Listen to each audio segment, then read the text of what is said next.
Continuamos com o nosso programa Eclésia dessa noite, falando sobre tema livres, né? A gente está falando sobre diversas questões que durante o ano não foi possível a gente responder. Ora porque não deu tempo, ora porque a gente estava cuidando de outros temas, mas a gente quer falar sobre muitos assuntos aqui no programa Eclésia dessa noite. E a gente tem um auxílio de uma pequena plateia representando todos os nossos amigos telespectadores. E eu já vou para a plateia, eu vi uma pergunta, alguém tem mais uma pergunta para fazer? Você? Qual que é o seu nome? Caio. Você é de onde, Caio? De que cidade? De Campinas. De Campinas, nossa cidade vizinha aqui. Qual que é a sua pergunta, Caio? A pergunta seria qual a diferença entre penitência e abstinência? A diferença entre penitência e abstinência? Exato. Legal. Vamos lá, a diferença. Aliás, tem diferença para começar? Bom, tem no sentido, dizer assim, que a penitência engloba, Eric, Caio, um grupo maior de algumas práticas que pertencem ao patrimônio cristão da ascese espiritual, ou seja, são uma série de práticas que facilitam-nos na purificação interior e na elevação da nossa alma ao Senhor, quer dizer, nos ajudam a rezar melhor, nos ajudam a estar numa intimidade mais profunda com Deus. Enfim, a penitência tem esse valor de reparação, de purificação, mas também de reparação dos nossos próprios pecados. A penitência tem o valor de acrescentar mérito a nós, ok? Esse, como dizia São Gregório Magno, é o tempo do mérito, de angariarmos mérito. Então tem um valor meritório, tem um valor reparatório. A penitência consiste, então, numa série de práticas que operam essa realidade em nós. A abstinência está dentro do leque maior das penitências. Abstinência, como o próprio termo diz, é me abstrair, é não deixar de tomar, e está muito mais ligado à prática do alimento. A penitência no todo não, né, padre? É. Não só uma coisa, por exemplo, eu tomo, vou dar um exemplo muito prático, eu não. A pessoa toma um banho frio, ela oferece isso como prática penitencial, de purificação, de reparação, numa intenção determinada pelo Papa ou pela Igreja, ponto. A abstinência está muito mais ligada, Caio, ao aspecto da alimentação, que não deixa de estar enquadrada dentro do que é o próprio aspecto penitencial da nossa vida cristã, da nossa vida espiritual. E assim, quando eu falo também a penitência, não é aquela coisa, com respeito, viu, padre, mas meio orientalista, para me sentir melhor ou coisa do tipo. A penitência é para destrancar no meu coração, né, quer dizer, é a chave que gira o meu coração para estar mais atento, para estar mais sensível à voz de Deus e, por consequência, ao meu próximo, ao meu semelhante. Muito bom, beleza. Ok? Exato. Vamos para a próxima. Quer completar? Quer completar? Vamos para a próxima, vamos lá. Exato. Nossa Senhora, em frequentes aparições, recomenda a penitência. A penitência. Porque a abstinência é um setor da penitência, né? Está Como o dentro senhor do falou, se fala mais dos alimentos, etc. Mas a penitência, por exemplo, para preservar o valor da pureza, da obediência, da pobreza. Tantas vezes isso requer uma renúncia de alguma coisa nossa. Até um simples gesto de caridade deve ser interpretado como uma renúncia de alguma coisa de nós para o bem dos outros. Depois, nesses próximos dias, teremos a possibilidade, aliás, todos os dias temos, de pensar nos santos. Quando nós pensamos, por exemplo, em Santa Teresina do Menino Jesus, ela chegou a escrever esta frase muito bonita: a minha vida deve ser como uma vela acesa. Quanto mais ilumina, mais se gasta. Belo. Bonito, muito A bonito. espiritualidade exatamente de uma renúncia de si para criar a luz nos outros. Muito bem. Vamos para mais uma pergunta. A gente tem mais alguém que quer responder? A senhora? O microfone, por favor, chegar aí até a senhora. Qual é o nome da senhora? Solange, Solange, a senhora é de que cidade? de Vinhedo. Vinhedo. Vinhedo e Valinho são Próximo cidades de vizinhas Valinhos, aqui, né? isso. Qual é a sua pergunta? Eu quero saber se é pecado faltar por livre e espontânea vontade à Santa Missa. Se é pecado faltar por livre e espontânea vontade à missa? Boa pergunta, excelente sua pergunta. E eu quero ainda aumentar aqui o que ela perguntou. Se essa pergunta, se é pecado ou não por livre e espontânea vontade faltar à missa, se isso vale para todas as missas do ano ou só para as missas de festas, de guarda, etc. Vamos lá. Certo. o novo catecismo da Igreja Católica é explícito para dar uma resposta a esta pergunta. Faltar voluntariamente a missa aos domingos, dia do Senhor, não pode ser considerado pecado leve. São palavras do novo catecismo da Igreja Católica. Claro que pode acontecer, senhora, de ter motivações suficientes, mas aí não é mais a vontade, digamos, um motivo de força maior. Né? Se eu sou motorista de ônibus, estou sendo escalado para trabalhar o dia inteiro, tenho que trabalhar, certo? Mas a obrigação da Santa Missa é matéria grave. E faltar voluntariamente. Agora, preste bem atenção, se hoje eu não quero ir à missa, hoje que é domingo, não quero, domingo que vem quero, eu não posso comungar. Preste bem atenção, não posso comungar. Sou obrigado primeiro a confessar-me com o sacramento e para depois comungar. Certo? Porque se a falta é devido a um motivo de força maior, fico tranquilo também com a minha consciência. Certo? Mas se eu posso ir, devo.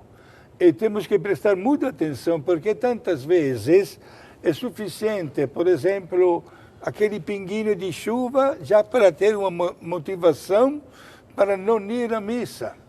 Ou porque caiu a temperatura de alguns graus. Não, meus amigos. Vamos também com um pouco de sacrifício, de penitência, deixar de lado um pouco de comodismo e vamos fazer de tudo para prestar homenagem a Deus porque Ele merece. Só para ficar bem claro, a regra, ou seja, é pecado quando a pessoa falta por livre e espontânea vontade, sim, aos domingos e dias de guarda? Sim, exato. Sim, sim. Por exemplo, Padre Wander, quais são esses dias de guarda que não caem no domingo ou que pode ser fora do domingo durante o ano? No Brasil, a Conferência Episcopal normatizou, são 4. 4. Vamos falar de Brasil, né, Padre Guido? Tá bom. Porque estamos aqui. O 1º de janeiro, Maria, Mãe de Deus, ok? O Corpus Christi, que sempre vai cair na quinta-feira. A Imaculada Conceição, 8 de dezembro, e o Santo Natal. São os 4 dias, sim, que são preceito no Brasil, sim, que caiam no dia em que caírem, são dias santos de guarda. A mesma importância do domingo. A mesma sacralidade e gravidade do domingo. É bom, ele assinou a Conferência Nacional dos Bispos do Brasil, porque as conferências nacionais, aqui chamam de CNBB, né? Sim. No meu país, a Itália é SEI, Conferência Episcopal Italiana, certo, modificou algumas datas. Por exemplo, o Corpus Christi passou para o domingo seguinte. Isso pode acontecer em vários países do mundo, de transferir a determinadas datas, dias santos de guarda, para o domingo seguinte. Muito bem. Perfeito. Legal. Vamos mudar de assunto aqui por uma outra coisa que eu me lembrei agora, que eu sei que essa pergunta também já passou aqui pela nossa bancada em alguma determinada ocasião, que é o seguinte, bem prático. Deus é onipotente, quer dizer que ele tem o poder supremo sobre todas as coisas. Ele é onisciente, que ele sabe todas as coisas. E ele também é, qual que é a terceira, Padre Guido? Onipotente, onisciente e... Onipresente. Onipresente, exato, é onipresente, que eu estava me esquecendo. Quer dizer que ele pode estar em todo lugar ao mesmo tempo, pois ele é Deus. E o demônio, ele também tem essas características? Ele pode conhecer todas as coisas, estar em todo lugar ao mesmo tempo ou fazer todas as coisas? Bela sua pergunta, né? O demônio alimenta um ódio profundo para Deus, né? Porque foi vencido e condenado. Mas sendo que não pode fazer nada contra Deus, se descarrega contra a imagem de Deus que somos nós. Certo. Por isso a ação do demônio é constante, certo? E quer fazer de tudo para nos tirar da presença de Deus e conquistar as nossas almas. Só que o poder do demônio é limitado. Abrindo a Bíblia, no livro do Apocalipse, no capítulo 13, me parece, se fala até de um número, né, com o qual se identifica até o poder do demônio, que não é o número da perfeição, geralmente é gravado com o número 7, mas o número da imperfeição, que é o 6, é multiplicado por 3 vezes. Isto é uma imperfeição infinita. Entendi. O poder do demônio é limitado, a tal ponto que quando ele, por exemplo, entra no corpo, nunca na alma, no corpo de uma pessoa, e a igreja averigua e, ao mesmo tempo, reconhece este fenômeno e realiza o exorcismo, em nome da igreja, o demônio é obrigado a cair fora do corpo onde ele está. Portanto, não existe este poder infinito do demônio. Existe a ação constante do demônio, isso aqui sim, é bem diferente. Não pensemos, meus amigos, que, por exemplo, uma santa confissão que eu faço seja motivo para nunca mais ser tentado pelo demônio. Não, pelo contrário. Ele vai continuar fazendo o seu trabalho, infeliz trabalho, porque ele quer tirar a nossa vida da amizade com Deus. É, Padre Ivan? Na dúvida. Agora, depois de bem explicitado esse campo, limitado até onde ele pode ir, né, Padre Guido? Mas a própria tentação, não se esquecer que dentro da Providência Santíssima ela é instrumento, né? De crescimento e conversão pessoal. Sim. São Pio de Pietrelcina era o exemplo dos exemplos, é só olharmos para ele. Em cada noite, aquelas surras que ele tomava de Satanás e oferecia e espiava, né, Padre, em si o que faltou à paixão de Cristo e se levantava a cada manhã fortalecido. A tentação, quer dizer, Deus a permitirá. O Pai Nosso, quando diz et nos inducas, quer dizer, ele pede que não permita o Pai que nós caiamos, né? Que nós cedamos à tentação, não, Padre? Exato. E falando nisso, Padre, não esqueçamos, aqui que é verdadeira catequese, que Deus, conhecendo a cada um de nós, não pode permitir que sejamos tentados além dos nossos limites. São Tiago, né? Exato. É contra a fé. Tantas vezes nós, padres, recebemos pessoas que em confissão dizem: Padre, aquela tentação que eu sofri foi tão grave que acabei caindo. Mentira. Nunca diga uma frase desta, porque é contra a fé. Deus conhece como você é feito e não pode permitir que isso aconteça. Por isso, diante de qualquer tentação, se eu ganho, agradeço a Deus. Mas se eu peco, não é porque a tentação é grave, mas porque eu quero pecar. Interessante, profundo ensinamento isso aí, né? E católico, né? E católico. Exato. Bom, de vez em quando, em alguns programas de TV, quando alguém vai fazer um comercial, fala assim: vamos falar de coisa boa. A gente falou de coisa ruim, que é o demônio, mas aqui a gente não vai fazer comercial, não. Vamos falar de coisa boa, de Nossa Senhora agora. Ela é onipresente? Nossa Senhora é onipresente, onisciente? Porque como é que é possível Nossa Senhora, por exemplo, ouvir as orações do mundo todo? Sim. Ela é onipresente ou ela é onisciente? Olha, estes títulos de onisciente, onipresente, etc., são somente de Deus. Certo. Ele é presente em tudo, é nosso Criador. Agora, Nossa Senhora mostra a sua maternidade presente no mundo inteiro. Nossa Senhora nunca estudou francês, como é que aparece 18 vezes falando em francês? Ou em italiano, ou em português. Ou em português, em Fátima. Em Fátima, exato, né? Isto são poderes que Deus lhe dá, mas, entendeu? Mas o fato da omnipresença, onisciência é exclusivo de Deus. Mas os santos não podem ouvir a oração do mundo todo? Sim. Aí, pode. Vai, sim, a intercessão dos santos, como também de Nossa Senhora, é de todo, mas esta qualidade não é de Nossa Senhora e nem dos santos. Certo. É só de Deus, que é uma qualidade e este grande prestígio. Certo? Se eu invoco o meu santo padroeiro, ele escuta. Posso estar em qualquer lugar do mundo, ele me está presente, ele me ajuda também. Mas esta presença, repito, de ter um domínio total de bem sobre a humanidade exclusiva de Deus. Você ia completar, Padre Ivan? Me permita participar de uma coisa, mais do que sobre se os santos como escutam e porque escutam. O Padre Guido, mais uma vez, já o respondeu.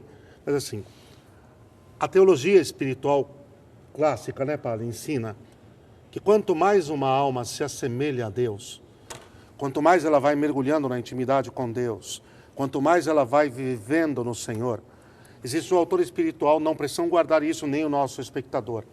Existe um autor espiritual chamado Garrigou Lagrange, um sacerdote dominicano, um padre da ordem de São Domingos, né? Um grande mestre espiritual. Então ele dizia o seguinte, que quanto mais uma alma mergulha em Deus, aí isso cabe num capítulo à parte, quando ela se torna uma alma esposa, não é, Padre Guido? Quando ela vive a sua vida unitiva com o Senhor. O que acontece é que os atributos de Deus, a sua onipotência, que é no amor, a sua onisciência e a sua onipresença vão se refletindo nessa alma. Eu vou dar exemplos práticos. A onisciência, os santos que bilocavam, trilocavam ou quadrilocavam, é um reflexo sensível da onipresença de Deus. O senhor falou do Padre Pio. Padre Pio. Tem quadrilocação. Santo Antônio. Né? Os estudiosos começam a falar de que ele quadrilocava. Sim. Estão estudando, né, Padre? Sim, de que ele estava em 4 lugares ao mesmo tempo. É ele num local só e, enfim, o seu reflexo para facilitar a vida em outros 3. O carisma de cura na vida de alguns santos, mas eu vou falar aqui. São Francisco Xavier. Uma coisa impressionante, não, Padre? Uma cachoeira. O carisma de cura e de milagres. São João Bosco, que chega naquele lar, a criança havia acabado de morrer. Ele pegou as mãos da criança e começou a orar. Ela volta à vida. É uma participação na onipotência de Deus, no seu atributo. E a onisciência, aí nós chegamos ao limite de Santo Antônio, por exemplo, que entendeu, quer dizer, que teve a visão de que seu pai estava morto. Então, quanto mais uma alma, olha o que ensina a teologia espiritual, quanto mais ela se une em perfeição a Deus, mais os atributos de Deus vão se manifestando nela. Qual alma viveu mais santamente, mais unida a Deus em plenitude e perfeição do que a da Virgem Maria, que não teve o pecado original, inclusive? Isso quer dizer que os 3 atributos que o Padre Guido ensinou muito bem só pertencem a Deus, participados aqueles que nele vivem, nela foram manifestados de uma forma extraordinária e única. Aí se compreende porque ela aparecendo em todo mundo, aí se compreende porque o seu poder intercessório é sem fronteiras, aí se compreende porque ela conhece a cada um dos filhos numa participação do conhecimento eterno e infinito de Deus de uma forma única. O senhor usou a palavra reflexo. Reflexo dessas características divinas. Mas não, está muito bem colocado. Agora, São Francisco Xavier, o senhor citou aí, a gente até dedicou um programa uma vez sobre ele. Se a gente falasse sobre a vida dele, já renderia o resto do programa, né? É o cofundador da Ordem dos Jesuítas. Padre Guido é um agiógrafo, viu? Pois é. Padre Guido é um agiógrafo. Mesmo depois de morto, o corpo do santo morto, traziam-se outros falecidos até o corpo e ressuscitava o outro. É um negócio assim, eu diria que é quase que humilhar a nossa inteligência enquanto humanos, né? É uma coisa tão extraordinária que é gigantesco, né, Padre Guido? São inúmeros os casos, Eric, de fenômenos, por exemplo, de santos mortos. Um dos mais clássicos dos nossos dias, no santuário de Santa Rita di Cassia, na Itália, a santa está dentro de uma urna de vidro, portanto, dá de ver o corpo. Como é que se explica que ela olha de um lado e, de repente, do outro, quando já faleceu há 700 anos? Pois é. São fenômenos que a ciência não sabe explicar, né? Somente a grande fé, foi citado muito bem Santo Antônio, Padre Pio de Pietrelcina, etc., né? Eu até falei de anteontem, era o dia dele, poucos dias atrás, daquele caso que o cardeal de Budapeste, da Hungria, estava na cadeia. Né? O comunismo tinha colocado o cardeal na cadeia, comunismo. E de repente entra na cela da cadeia em Budapeste, Padre Pio, com uma cestinha, com um material para a missa. O cardeal celebra a missa, o Padre Pio como coroinha, e depois, tchau, tchau, desaparece. O Padre Pio serviu ele em bilocação, né? Serviu. Em bilocação. E ele atestou isso, inclusive, depois, quando esse bispo atestou, depois quando ele saiu da prisão, ele falou, olha, o Padre Pio veio aqui mesmo, né? Foi. Que coisa, né? O Padre Pio nunca saiu do convento. Que lindo. Bom, são tantos os exemplos, né? A gente já citou em outra oportunidade que São Vicente Ferrer, né? Que acabou ressuscitando tantas pessoas que os coveiros lá odiavam ele, né? Porque todo mundo perdendo o emprego lá na cidade, tanta gente que ele ressuscitou. Bom, é tão legal falar de vida de santos, a gente tem tanto exemplo para falar, mas agora é hora de um intervalo. Depois a gente vai mudar de assunto depois do intervalo, porque tem mais dúvidas e outros assuntos legais para a gente falar ainda hoje. Não sai daí, a gente volta já já.